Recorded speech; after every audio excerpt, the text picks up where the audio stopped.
ويريكم آياته فأي آيات الله تنكرون. Regardless of whether or not believe in God, most scientists agree that the cosmic codes appear to exist. Everything in the universe is determined by the fundamental forces of nature. The strength of those forces are characterized by numbers called fundamental constants that are so sensitive that if they change by just a little bit, the universe as we know it wouldn't be here. It seems, and we don't completely understand why, that the laws of physics, laws of cosmology, laws of how the universe evolved, seem to be very special. Of course they're special. Everybody would expect them to be special, but they're special in a way that's unexpected. They seem to be special in the way that is just very, very conducive to our own existence. For example, if the rate of expansion of the universe right after the Big Bang had changed by 1 part in a quintillion is 1 with 18 zeros after it, the universe would continue to expand or collapse back on itself, and none of this would be possible.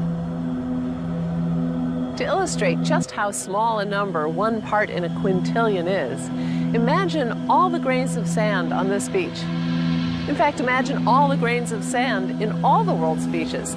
That number's probably somewhere around a quintillion. In this analogy, if all that sand represented the rate of expansion of the universe right after the Big Bang, how many grains of sand would I need to add or subtract to wreck the universe? Just 1 grain, 1 in a quintillion. That's how precise things had to be for us to be here. Or let's say an example of gravitational constant. Imagine a ruler divided up in 1-inch increment and then stretch it across the entire universe, a distance of some 14 billion light years.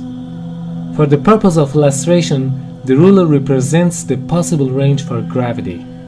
In other words, the settings for the strength of gravity could have been anywhere along the ruler, but it just happens to be situated in exactly right place so that life is possible. Now, if you would change the force of gravity by moving the setting just 1 inch compared to the entire width of the universe, the effect on life would be catastrophic. Why is gravity so much weaker than the other forces? Well, we don't really know, but here's what we do know. If it were just even a little bit stronger, stars would burn out too quickly, they wouldn't live long enough for life to evolve.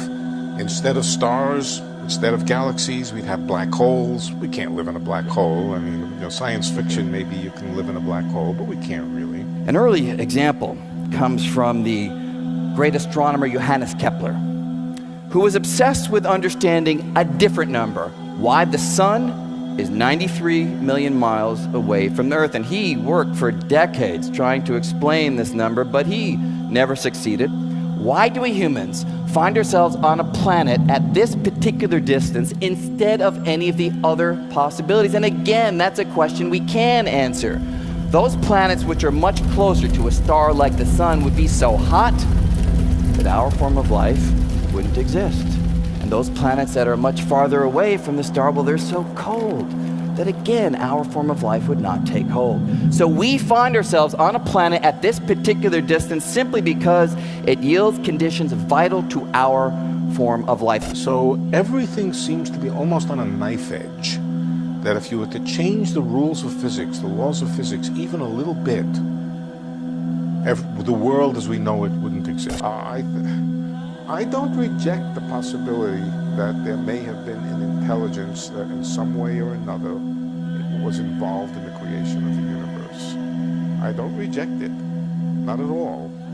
I simply ask if it's true, how do you describe it? الذي له ملك السماوات والأرض ولم يتخذ ولدا ولم يكن له شريك في الملك وخلق كل شيء فقدره تقديرا. These are just a few examples of the exceedingly sensitive precision which are essential for life on Earth to have emerged and to survive.